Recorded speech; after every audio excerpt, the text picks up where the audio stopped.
James Miller, so nice to have you here. Thank you. James, you teach at Queen's University, you're a professor there of religious studies, you've spent a long time studying the traditions of Asia, but in particular Taoism in China. You've written a number of books in this area. Can you give us a feel for Taoist cosmology and its relation to the environment? I think that Taoist cosmology shares many of the same features with Confucianism and all of Chinese philosophy, and that's first of all to say that there is a single kind of principle that animates everything, and that in Taoist cosmology this is the Tao, which is the source of the flourishing of life for human beings, for animals, for plants, for stars, for gods, for all elements of the cosmos. So this is basically a kind of monistic tradition in which all of the various dimensions of everything that we encounter in the universe are in some sense part of the same process, or at least related to each other. And give us a feel, what does this term mean, the Tao, the way? What is that about? I think one metaphor, well, the Taoist tradition uses several metaphors for this. One is mother, so something that gives birth to things. Another one is, another way that to talk about it is as a kind of the source of water. So if you imagine water flowing down from a mountain, and you go up the mountain to find where does this water come from, and you can see it emanates from a spring, and what that spring is or what's underneath that, you don't know what it is, you can't see it, but what you can see is all of the water flowing down the mountain. And so the Tao names this kind of mysterious or somewhat inaccessible source of this profusion of flow of life that you can see all around you. And how are we related to that Tao? The Tao is what gives us, it's what animates us. It's what gives us life. It's what enables us to fulfill our purpose, to fulfill our life.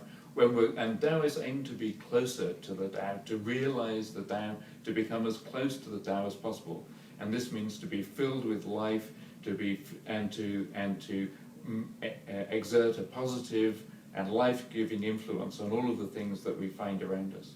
So in that context, how do we cultivate virtue, or how do we cultivate the person?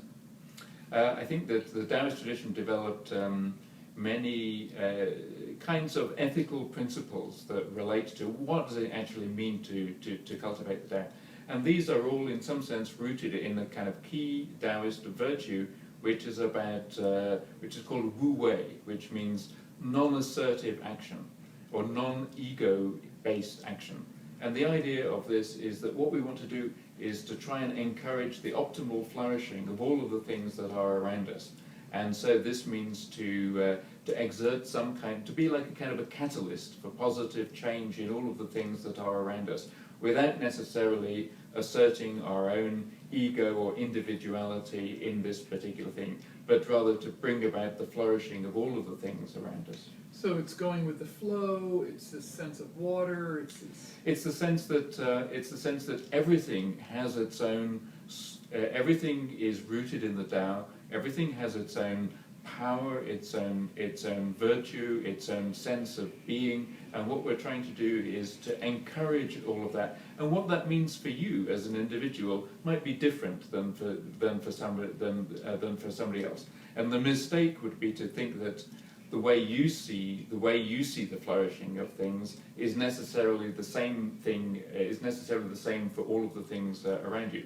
Rather, each thing has its own way, its own flourishing, its own way of participating in the life of the cosmos. And our responsibility as human beings is to enable that to happen as much as possible. So this leads us then to a worldview that supports, in fact, a tremendous ecological sensibility and even the potential for action. How can humans enter into this with their bodies and the body of the cosmos, for example?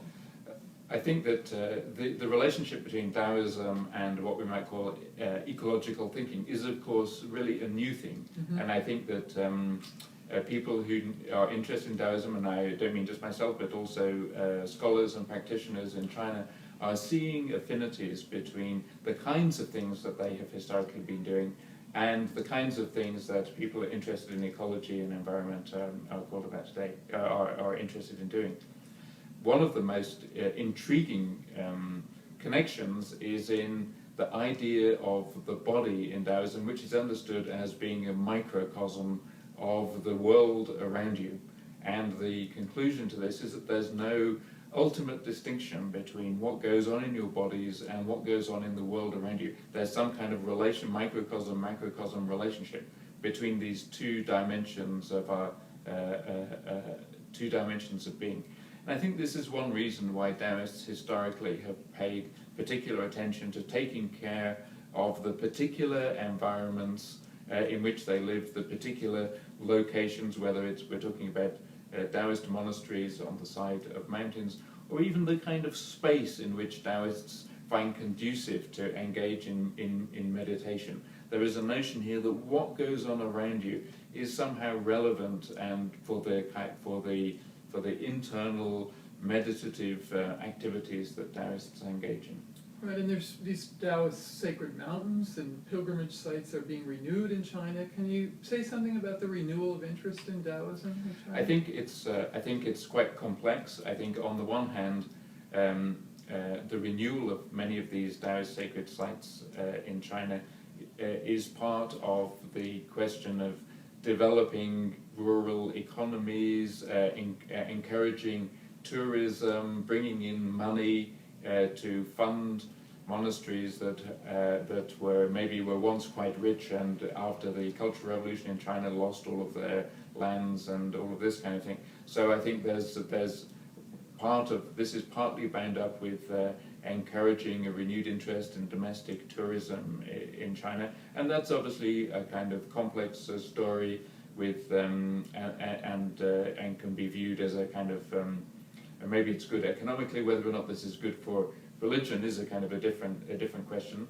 At the same time, I think that Taoist monasteries typically have been located in sites of outstanding natural beauty. Taoists have retreated into the mountains and have found in these environments something that is special, unique, something that is conducive to the kinds of meditation and practice that they want to engage in, and so they've had a reason to try and care for and look after these particular places, and so that is taking place in China. But it's also complicated by the fact that, of course, this is encouraging tourism and pilgrimage and all of these kinds of things. So it's quite a complex question. Right, and the revival of religion is fairly recent, in the early 80s, I believe. That's right. Where this religious freedom came Yes, forward. so during the Cultural Revolution from 1966 to 76, religion was basically banned from taking place in any kind of public way in China.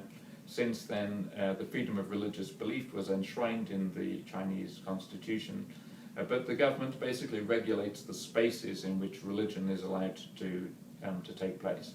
And so since 1978, basically, religion has begun to flourish again in China, but in the spaces where the government has allowed religion to flourish again. And in fact, the government has been one of the many sponsors of the rebuilding of Taoist temples and Buddhist temples as well in China, and I think there is an interest in the Chinese government in providing these spaces for people to engage in religious practice, but at the same time, I think they want to manage this and regulate this, and so Taoist monks in China are always engaged in a kind of a dance with the government. On the one hand, they see the government as helping them to rebuild these temples and enable them, and on the other hand, what comes with this is a certain kind of oversight or regulation or management. Right. On the other hand, in Taiwan, Taoism is actually rather robust, right? Yeah. And the traditions are very much living traditions, and priests have their lineages and so on. Can you comment on the scene in Taiwan?